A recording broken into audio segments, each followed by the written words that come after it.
माझ्या सडसडत्या रक्ताच्या जिवंत हृदयाच्या आणि छत्रपती शिवाजी महाराजांच्या विचारांचा वारसा लाभलेले उपस्थित सर्व मंडळींनो, मी स्मित भाग्यश्री सचिन भोयर विषय मांडतोय आधुनिक समस्येवर एकच उत्तर, शिवचरित्र.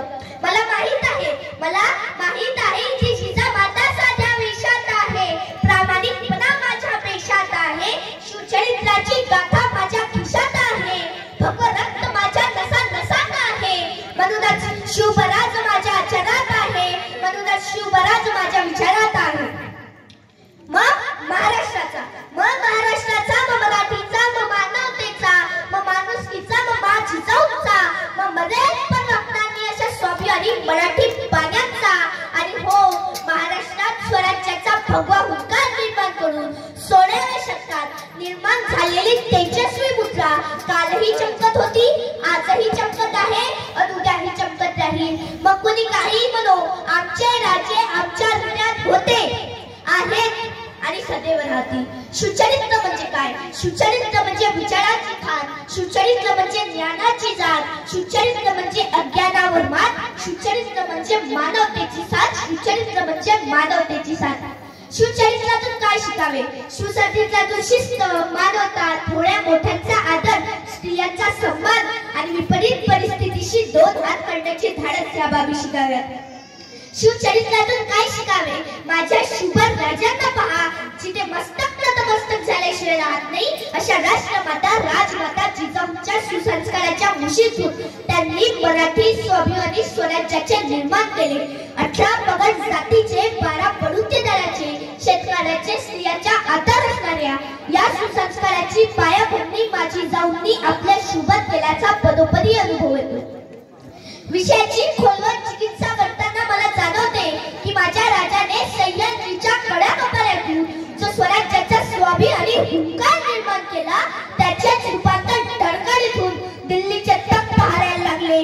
ज्या मराठ्यांना मातीत गाळण्यासाठी मोठा फौज पट्ट्यासह औरंगजेब महाराष्ट्रात आला होता, एवढेच नाही तर त्यांनी आपल्या सिंहाच्या छावाला हाल हाल करून ठार मारले. त्याचीच कबर, हो औरंगजेबाचीच कबर मराठ्यांनी इथल्याच मातीत गाळली. क्योंकि हम शौक नहीं करते, सीधा शिकार करते हैं. म्हणून मुघलशाही, आदिलशाही, निजामशाही ही जर ताकदीची खाण आहे, तर छत्रपती शिवाजी महाराज बुद्धी, युक्ती आणि धर्माची जाण आहे, बुद्धी, युक्ती आणि धर्माची जाण आहे. आज आपण सर्जिकल स्ट्राईक मोठ्या अभिमानाने सांगतो, पण माझ्या राजाने सुमारे 400 वर्षांपूर्वी लाल महालात घुसून शाहिस्तेखानाची बोटे कापली होती. ती एका प्रकारे सर्जिकल स्ट्राईकच होती. राजाच्या सैन्यात जसे हिंदू होते, तसेच खांद्याला खांदा लावून लढणारे सच्चे मुस्लिम सैनिक सुद्धा होते. पण अफजल खानाचे बोट ते शाहिस्तेखानाची बोट, एवढेच माझ्या राजाच्या चरित्र मर्यादित नव्हते. लढा या पलीकडे काळाच्या भारावर उमटलेल्या कर्तृत्वाच्या खुणात तुम्हाला आजही कोंडलेल्या दिसतील.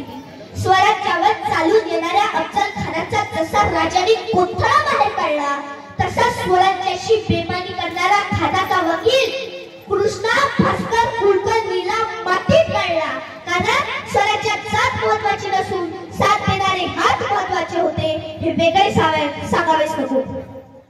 पण मला खंत वाटते, आज गावागावात पंथ, संप्रदाय, राजकारण, धर्मकारण यामुळे सतत याची अडव, त्याची जिरव, त्याची जिरव, याची अडव, आणि पैशावाल्याची पलकी खांद्यावर मिळव, यामुळे माणुसकी रसातळाला जाते.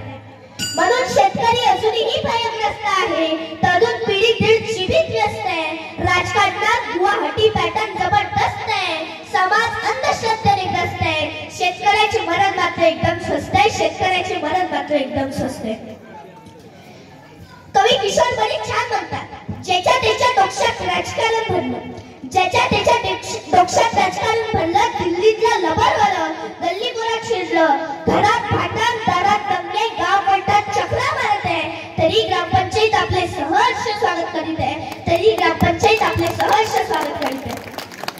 या परिस्थितीतून मार्ग काढण्यासाठी घरात सुसंस्कारासाठी